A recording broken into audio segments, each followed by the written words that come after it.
So in the factory in Malaysia, in Kuantan, for example, the armored vehicle factory, they are supposed to share the technology. And after many years, Malaysia is supposed to be able to embrace the technology.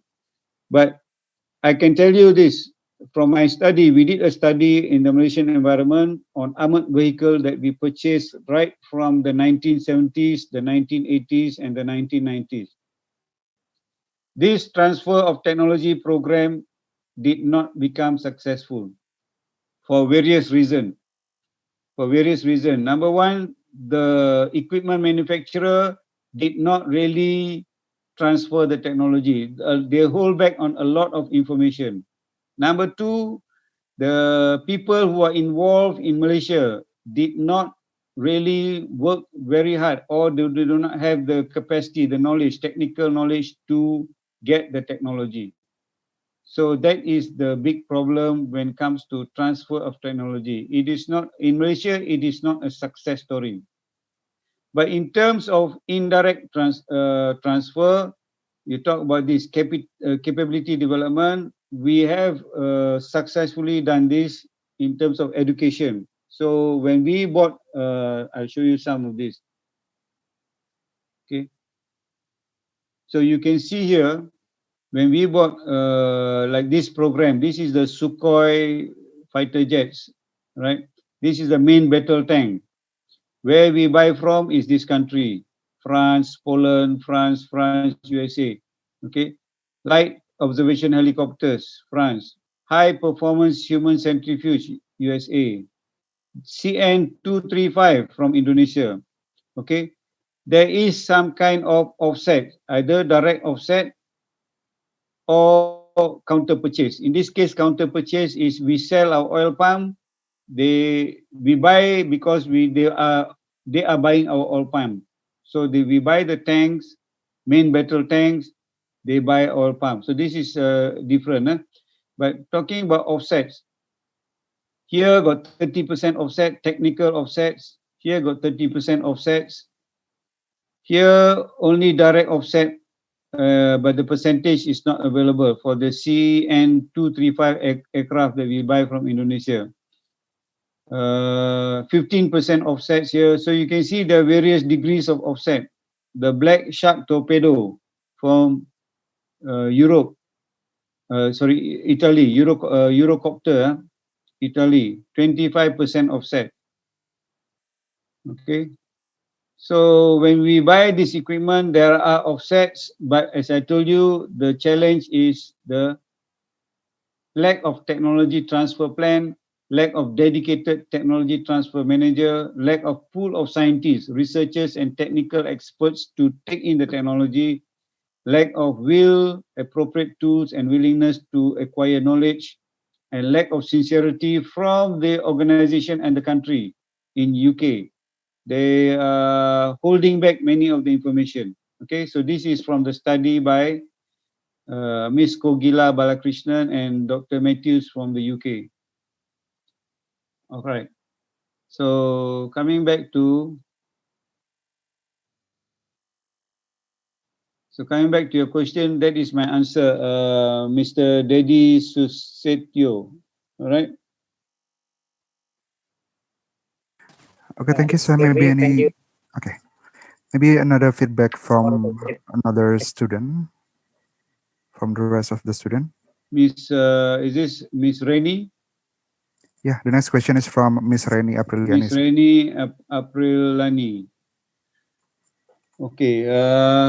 So student of degree of management, one of Malaysia's goal in developing defense industry is self-reliance. My question is, does this defense industry in percentage terms have a larger percentage of product exports as a competitive advantage, or does it actually have a larger percentage in defense equipment made by Malaysian naval industry? If not, has the defense industry fulfilled all the needs for defense security equipment for the Malaysian military support national defense? Okay.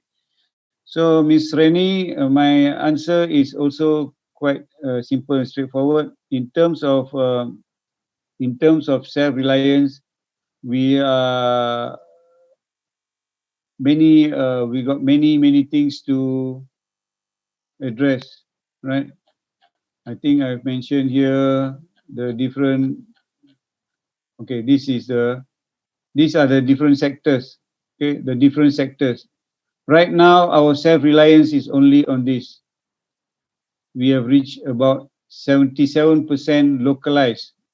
23% of this is still import. Okay, but we are doing a lot of R&D and so on this.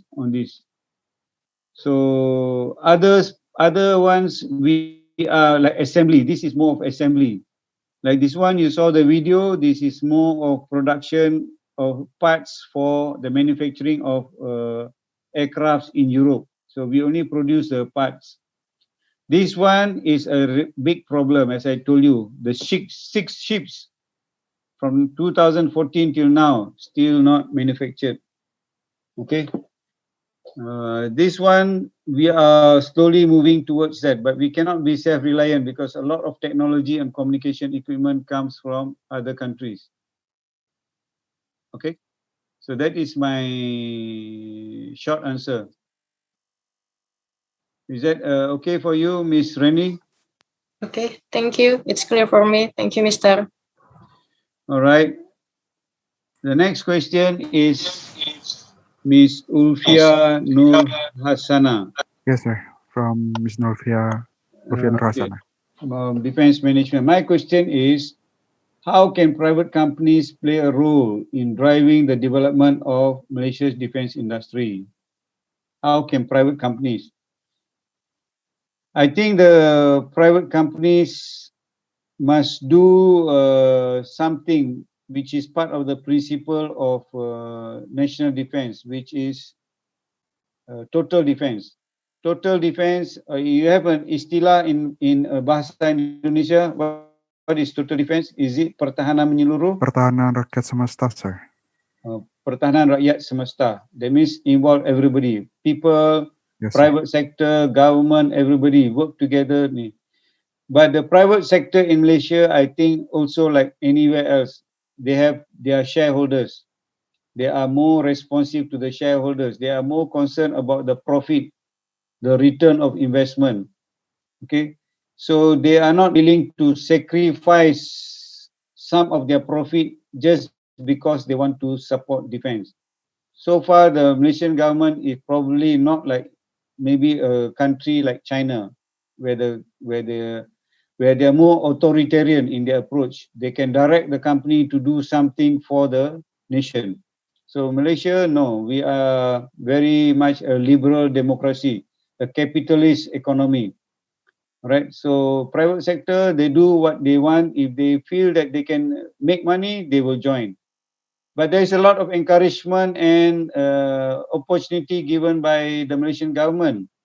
So some companies are willing to step in. These companies are linked to the government. They're not fully independent company. They are linked to the government. So therefore, they are willing to step in. They are looking for long-term contracts, which the Malaysian government cannot promise because of the issues with GDP, the funding, and so on. Okay, so they have a role, but as I told you, they are not. They always think many times before they involve in defense industry. For example, one company produced a weapon system many years ago, maybe 15 years ago. But because they produce one time and the Malaysian government buy from them, after that, there's no more sale. So what happened to the investment of the company? No more sales.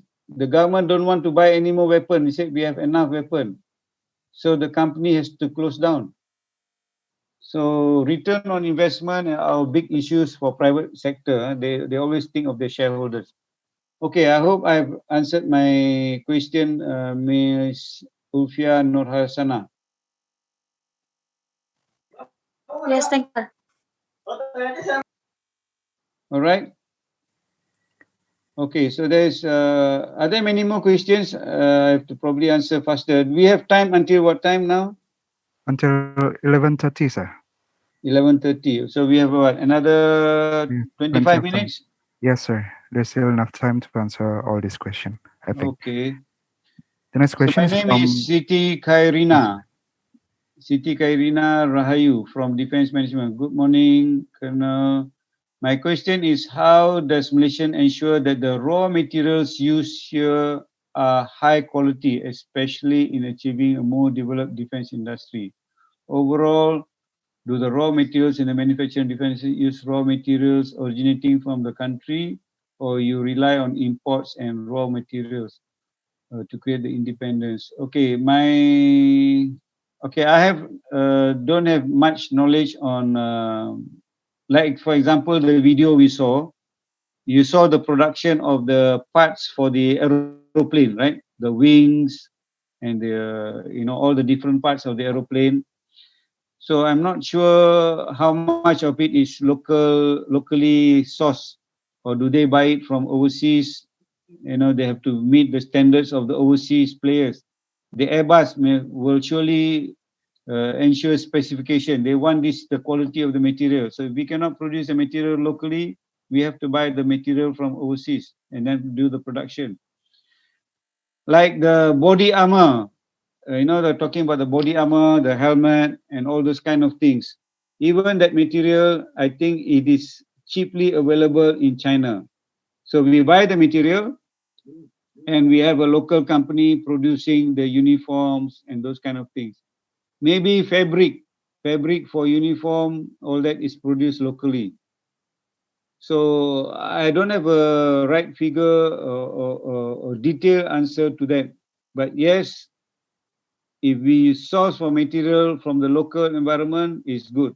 So some of the R&D at the National Defence University, some of the R&D, we are looking into, say, for example, how we can use oil palm, kelapa sawit, to generate something for defense, for example, body armor. There are teams that are doing this kind of research, but I guess to reach the end stage. So we talk about research, development, and commercialization, right? So it is not just research and develop in the university. We must find way to commercialize this product. So that is something that the government insists. So we have to use local materials. All right, that is my answer, Miss Siti Kairina Rahayu. I hope that is sufficient. Okay, thank you, sir, for the comprehensive answer. I think it's enough to me. Thank All you, right, sir. welcome, most welcome. Okay, next, I got a question from Mr. Jedra. Is Jedra it Mr. Sudirman. Jedra? Yes, sir, Mr. Jedra. Okay, how is the management of resources by the Malaysian government to support the Malaysian defence industry, considering the limited number of available resources, and how Malaysia turn it into national defence force? I think the same answer I provided earlier, right? We have limited resources, whether it is human capital, we have raw material, or even the technology know-how. Okay, we are all limited. So putting it into a nutshell, in an overall sense, the defense industry in Malaysia is challenging, very challenging. We may have to just focus on maintenance, repair, and overhaul, not the production of new equipment using raw materials. I think that will be a big challenge. If we buy raw material from overseas, it is cheaper, okay. But what if the raw material from overseas is also more expensive? All right, so that is the issue. Okay, thank you, Mr. Jedra, for the question. I hope I answered. Any feedback from Mr. Jedra or other student? Okay, you're welcome, Chief. All right, thank you. Mr. Arum. This is Mrs. Arum, sir. Mrs. Arum No, Pramitasari. thanks.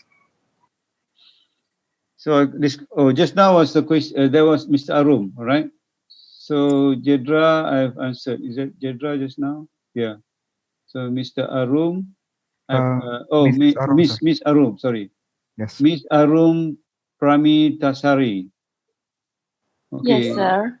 Pardon, Colonel. My name is Arum, Defense Management Program. With the rapid development of technology and increasing threats that are increasing dynamic and complex, Indonesia faces several problems in defense industry, such as lack of capital, same issue, lack of capital, poor management. Yeah, poor management. Remember I told you about the shipbuilding company? 6, 7 years, the management changed many times, but the ship still not out. 6 billion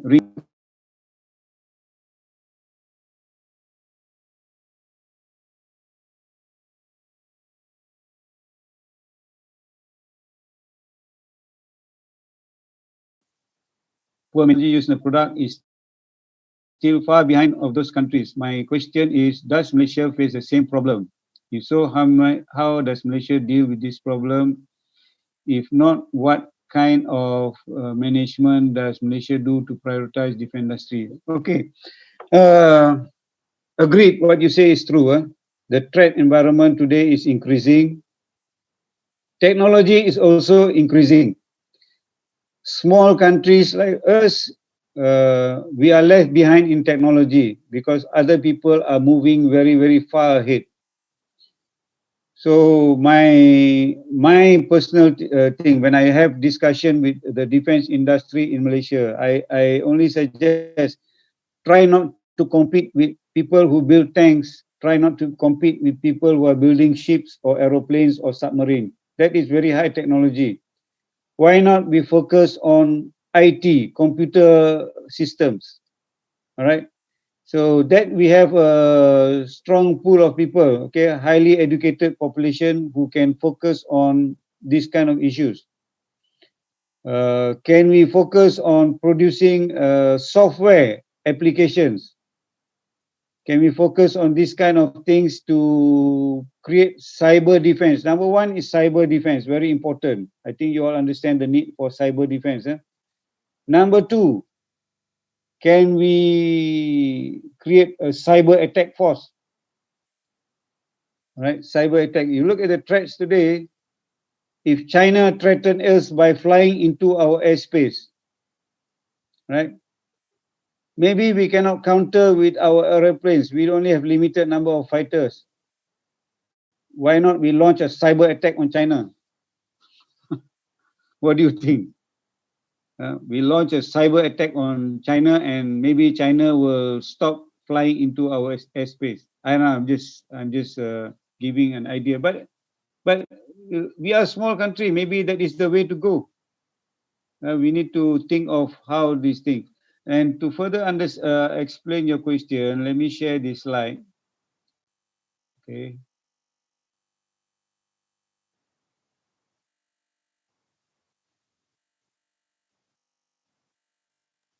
Okay, this is the Malaysian defense industry. Somehow I cannot share slides.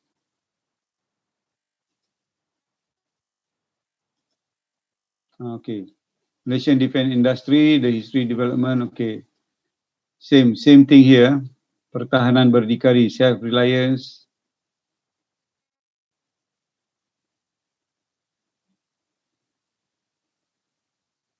This slide. Many issues, how to address these issues. So talking about small budget, what do we have to do? Lack of interagency cooperations, what we have to do? Local player depend too much on government. Local private sector defense industry depend too much on government. High risk investment, yes, agreed. High risk investment, no guarantee of return on investment. We are still dependent on import products. So we are trying to solve this by this, right? And then the last one is this one that you're talking about. Your question was directly to the National Defense Industry Policy. So we are at this point of time, as I told you, in 2021, they are working on this policy. So that will hopefully help to address the issue of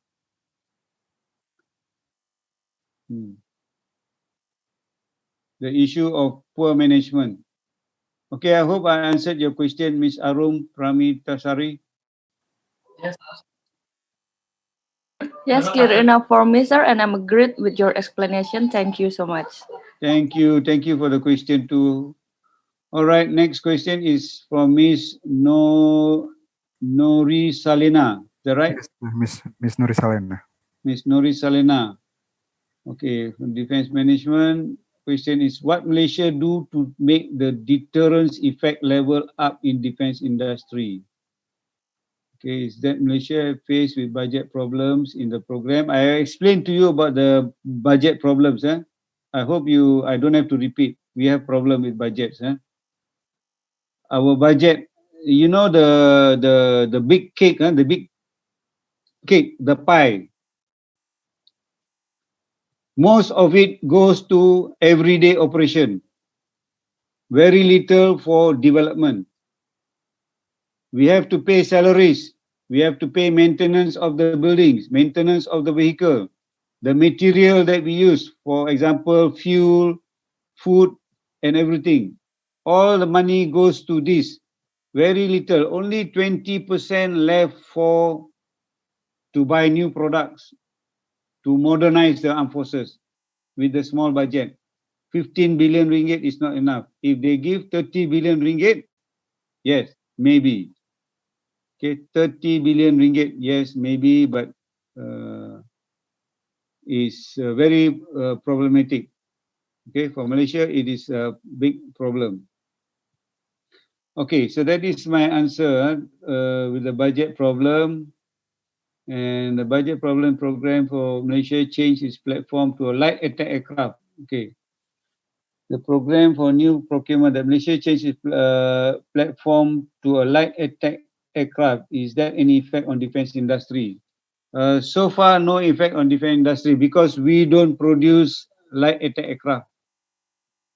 We buy the light attack aircraft. Maybe we are looking at buying from South Korea. There were some plans to buy from India. Many offers, light combat aircraft. So it has no effect on the local industry. The only impact, okay, remember the three things I mentioned? One is production. Can we produce these things? We have challenge producing. Maybe small items we can produce. Number two is maintenance, repair, and overhaul. So if we buy the aircraft from overseas, we can do maintenance, repair, and overhaul. Maybe that's good news for the local defense industry. And number three is producing of spare parts, components and spare parts. So these three areas. So maybe we should just focus on these two only. The first one we forget because we cannot produce. So we buy the light combat aircraft, local defense industry, accept the transfer of technology and then focus on maintenance and repair. Okay, so that is my answer to you, Ms. Nori Salena. Okay, thank you, Professor, for the answer. Thank you. Welcome for your question. And now we go to Ms. Rifa Mutiara. Very nice names you have, all the ladies in the class. Thank you, sir. Ms. Rifa Mutiara, I would like to ask, one of the obstacles in Malaysian defense industry is lack of investment, especially in R&D. Okay, so as I showed you the slide, the government today is providing support for the university. They realize university is a place where you can do R&D, but they said don't do R&D only because you are happy to do R&D. You get grant, you are happy to do R&D, but you must go for commercialization. Can you sell the product? So it's a big challenge for local defense, the local university who are getting the grant from the government. Now they are getting more grant from the government. All right. And what kind of things that Malaysia to do overcome this problem? Is there any special policy regarding investment towards R&D? So that is part and parcel. It is inside the new defense industry policy. So it is mentioned there.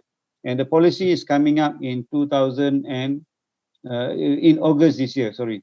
Okay, thank you very much for your question. I hope I've answered, Ms. Rifa. Be any feedback from Ms. Rifa, please? Okay, thank you very much, sir. Actually, regarding the policy towards the defense industry, actually Indonesia also have some kind of policy, but it's kind of larger in a large what we call it in a large terms of investment, actually not only focus on defense investment. So in Indonesia we have some kind of daftar negatif investasi and daftar positif investasi, which conclude in Perpres number 44 from 2006. So there's some kind of a subsector or some kind of sector that we can just invest freely in that sector like that. So sometimes it become a problem for investment to invest in Indonesia. Maybe Malaysia have some kind of daftar or list about investment that conclude maybe there are some rules to do that investment that may become some kind of obstacle that you shared before. I think Malaysia is very welcoming of. You're talking about investment from overseas, is that right? Yeah, overseas investment. Yeah, Malaysia is very open, and many companies like to come invest in Malaysia because they get tax tax exemption. Oh. So they like to come and invest. Yeah, so Malaysia is very open, so we get a lot of investment. They say, but I tell you one thing, this is part of additional knowledge. You have heard about foreign direct investment, Yes, right? FDI. Yes. Okay, so there is a book you can go and read about this in the book, a new book produced by someone who study about all this foreign direct investment. Actually, it does not really bring benefit to the country like Malaysia. We welcome a lot of foreign direct investment, but the people who come in here, businessmen who come in here, they always have an agenda to enjoy the 5 years of no tax exemption. After the 5 years, they close their factory and off they go. So what kind of benefit really is to the only maybe some job creation. After 5 years, they close the factory and then off they go. So there is a study also in Malaysia. Many companies close, especially during the pandemic. Many companies close and off they go. So we have to be careful of this foreign direct investment. Okay, thank you. I hope I've answered your question. Okay, thank you very much, sir. That's actually a very nice insight for me because, there's some kind of different policy between Indonesia and Malaysia or maybe other countries about foreign direct investment. So thank you very much, sir, for the knowledge. All right, most welcome. Okay, I've come to the end here. I've got no more questions posted here. Mr. Herda, back to you. Sir, there's question from Mr. Daris. Oh, Mr. Daris, I missed. Yes, one more question. I missed that question, Mr. Daris. Okay, how the defense industry in Malaysia can encourage the economic growth of Malaysia? Okay, defense industry has a role. Defense industry has a role when they create. Okay, I give you an example. Yeah, maybe I show you the map. Can you see anything on the screen? No. No, sir. Yeah, just basically Malaysia. All right.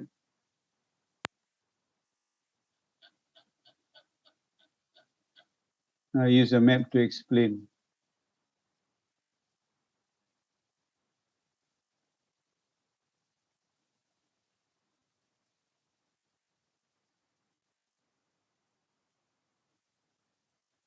Okay, as you can see here, there is one city here called Kuantan, right?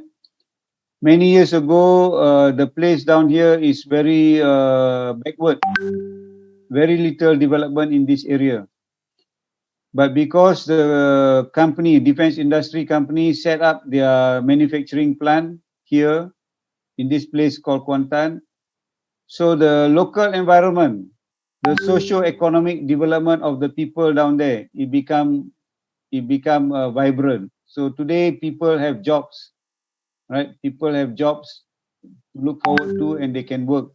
So defense industry certainly contributes towards the economic growth of the country.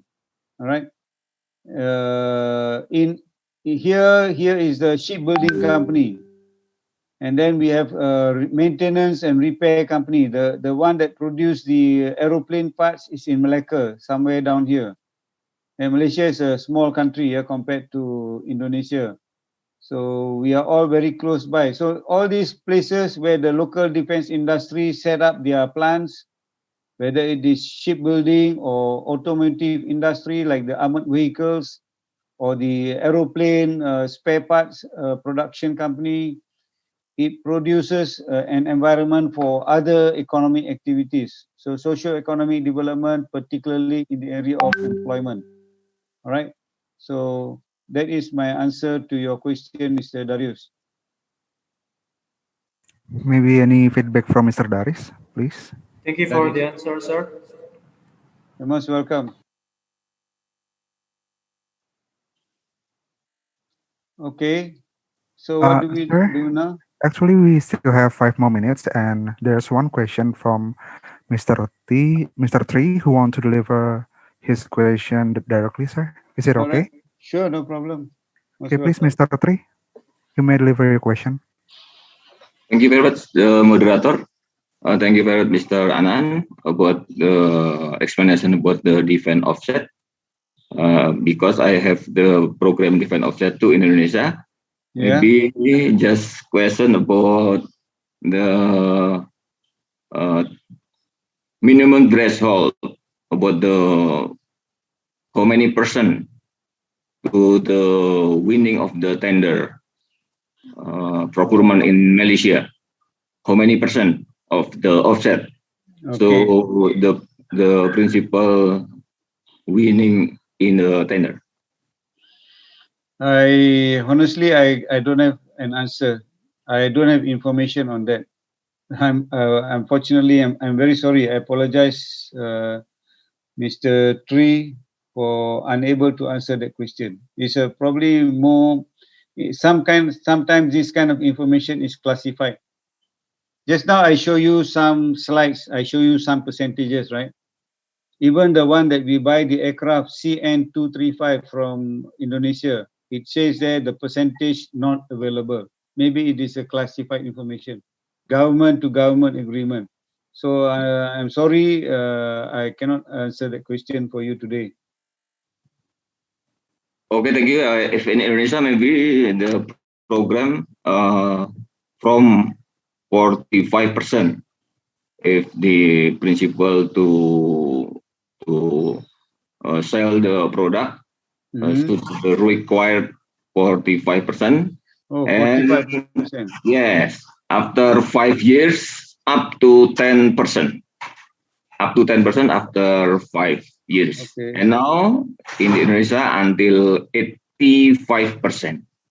Is that the information of from my side, maybe about the defense offset? Thank you, sir. That's my information. Sir. Thank you very much for sharing that with me. Okay, so you probably know more about this than me. Sorry, he's working in defense ministry, sir. Okay, all right. That's why he know about it. Thank you, sir. Thank you, moderator. Thank you. Okay. Yeah, sir, I think that's all the question from the student and lecturer. So I'll close this Q&A session. We have come to the end of this morning session. Before I close this whole discussion session, we'll give a chance for Mr. Anand to give a closing statement. Please, for Lieutenant Colonel Associate Professor Dr. Subranantan, you may have the floor. Okay, thank you once again, Mr. Herda, as the moderator, for moderating the session. Thank you, everyone, for sitting in and listening to me. So, if I can say overall, this issue of defense industry, Malaysia has been trying very hard to promote the local defense industry, and I think you all know the reason why. We cannot continue to depend on foreign imports only all the while. We have to, at some point in time, be able to become self-sufficient in some of these areas. Unfortunately, becoming self-sufficient is not an easy task, right? You need to have a strong R&D. You need to have a strong, very well-educated pool of scientists and researchers, and most importantly, the money, the funding must be provided. Otherwise, all these things just become aspiration. We have been working on this for more than 30, 40 years. The government has been giving a lot of incentives and encouragement, but still this thing has not been moving forward. My personal answer to why this is not moving forward, besides all the issue of budget, human capital, and R&D opportunities and so on, is because the private sector are more interested in short-term gains. The private sector is more interested in short-term profit. It is easier for them to buy something from the United Kingdom and import it and sell and make big money, rather than open a factory here and try to manufacture and try to pay the employees, the scientists, the researchers, and so on. Not sure whether the product can become competitive in the global market. Not sure, right? Because other companies have more advanced technologies. So the private sector is more interested in buying the equipment from overseas and bringing it here, and they become the middleman, orang tengah. I'm not sure what is the istilah in bahasa Indonesia. What is the istilah? What is the name? Orang tengah, sama. Yeah, it is Indonesian too, sir. Yeah, same. So lebih more interested in becoming the middleman for this kind of transaction. So if the government is going to buy the light combat aircraft, as asked by somebody just now, the light combat aircraft. So they are very happy. Oh, the government has got money now to buy aircraft, they will buy. But after we buy the aircraft, they are interested in the maintenance, repair, and overhaul. Even for example, the Russian aircraft that we buy, the Sukhoi fighter jets that we buy, the repair work is all done by Russian technicians. Okay, Russian technicians are here and they are doing a lot of repair work. The Malaysian company also, we have technicians, but somehow the technology transfer, we still depend on the Russians to do their work because they know their aircraft better. And the local company, yes, they become orang tengah for this kind of projects.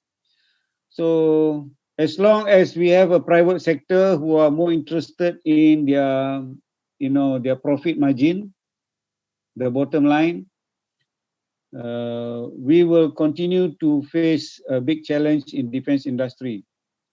And having said that, the Malaysian Armed Forces, the military also, must be willing to accommodate maybe substandard equipment. Okay, can we to support the local industry? Can we take substandard equipment? Meaning that if we want the best, we have to import. But can we sacrifice not taking the best and settling for something which we have production in the local? So sometimes this is where the last point I mentioned, the challenge is the political will, the desire pihak pemerintah untuk paksa tentera ambil peralatan ini daripada pembuat tempatan. Is there a will? This is a challenge. Okay. Defense say, military say, if we want to do the job, we need the best. We have to buy. So if we cannot produce local, we have to buy from overseas. So these issues will continue to go on. We need to, I got no solution, all right? It has been happening for 30, 40 years. Slowly, maybe the next defense policy instruction that coming out in August, National Defense Industry Policy, maybe we change a little bit. We'll see how it goes, all right? That is all my answer to these issues. Thank you for giving me the opportunity to do a summary. Thank you for the valuable closing statement, sir. Let's give a big round of applause for our lecturer today. Thank you. Thank you all. Thank you, everyone. Once again, I would like to give a big gratitude to our lecturer today, Lieutenant Colonel Associate Professor Dr. Surba Anantan, for the wonderful presentation and explanation. And also thank you for all enthusiastic participants for joining today's session. I personally apologize for any mistake, and I sincerely hope that we're able to meet again in better condition, maybe in person, in better time too. That's all from me. Thank you for your attention and have a good day. Now, my apologies to everyone for the technical glitch and these issues, right? Something It's happened okay, this sir. morning. All right, thank you again. Dr. Aris, Dr. IR Aris is also present, must be one of the lecturers. Pak? He is our Secretary of Management Study Program, sir. Ya, mungkin ada peluang satu hari boleh berjumpa. Yes, Miss Yesi, the beautiful Miss Yesi, you can proceed. Okay, thank you, sir. Thank you very much, the moderator, for guiding the session. Let's give a round of applause to the moderator. As a token of our appreciation for their time and valuable contribution for our speaker and moderator, I would like to invite the Secretary of Faculty of Defense Management to kindly present a memento to Professor Padya Dr. S. Ananta, retired Lieutenant Colonel, and Mr. Katut Hirdayatama. The Secretary of Faculty of Defense Management, Kolonel Laut Dr. Insinyur Ari Sarjito, STMAP, IPU, CIQAR, to give the certificate virtually to the speaker and moderator. The committee will take a picture. Okay, thank you, MC, for time for me. Thank you for Prof. Anand, who gave clear ray about how Malaysian built defense policy to acquire technology, defense technology, and then inform us about Malaysia is I think Malaysian not so far different with Indonesian who Indonesia have a program to build defense through the program of minimum extension force. Maybe Malaysia, I think Malaysia have a program the same as MEF Indonesian defense. I want to express our gratitude upon the speaker and moderator in this session. I am the Secretary of Defense Management Study Program on behalf of the Dean Faculty of Defense Management of the Republic of Indonesia. Defense University will award certificate of appreciation to the speaker and moderator. May all the information delivered in this session be useful for all of us. The first certificate is awarded to the speaker, Professor Madhya Dr. Anandan. Here the certificate, sir. Please receive this certificate. Let us round applause to the Professor Madhya Anandan. Thank you. Okay, sir. Thank you. And the second certificate is awarded to the moderator.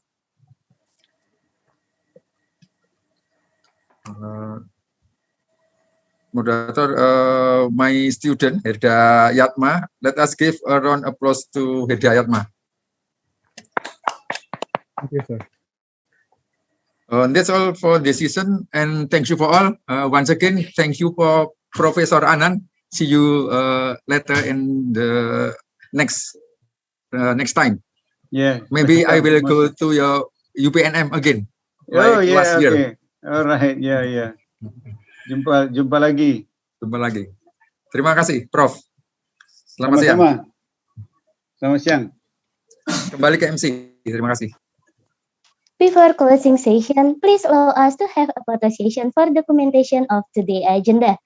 For all participants, please turn on your camera, and all the participants, please post salam bela negara to the camera. On the count of 3. 1, 2, 3. Salam bela negara. Salam bela negara. Once more. 1, 2, 3. Salam bela negara. Salam bela negara. Once again, we would like to thank the speaker who have given the knowledge and experience to all of us. More all the knowledge and we have gained by useful for us. The honorable participant, we have now come to the end of our first session, the overseas study today. May I thank you very much for your participation on behalf of organizer. We would like to apologize for all mistakes during the session. We want to remind all participants the next agenda today, second session will begin 1:30 p.m. We do hope all participants to join 15 minutes before the session. We will also to remind all of us to always implementing health protocol by washing your hands, wear masks, and keep your distance. Thank you. Till we meet again, perhaps in the next agenda, may all of have good healthy. Let us closing session by saying Alhamdulillah. Alhamdulillahirabbil alamin. Wassalamualaikum warahmatullahi wabarakatuh. Om Santi Santi Santi Om. Nama budaya, salam kebajikan, salam bela negara. Thank you again. Did we take a photograph of all the participants? Did we take a photograph? Yes, sir, we did, sir. Oh, okay, all right. So this is a screenshot. Is it a screenshot? Yeah, it is a screenshot, sir. If you can take a screenshot now and please share with me later, is it possible? Yeah, it's possible. Maybe I will ask for your email, sir, if it's okay. So I've typed my email here. Yes, sir. Then our committee will send the photo.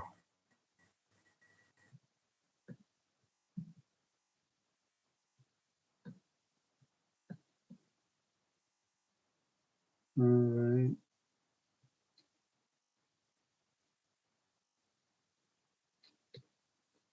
Okay, that's my email address. Thank you very much again, Mr. Herda, and thank you, Dr. Aris, and everybody from. Thank you, Prof. Yeah, thank you, and Thank you, sir. jumpa lagi ya. Take care. All the best. Bye-bye. Bye. Thank you very much, sir. Bye. Thank you, sir.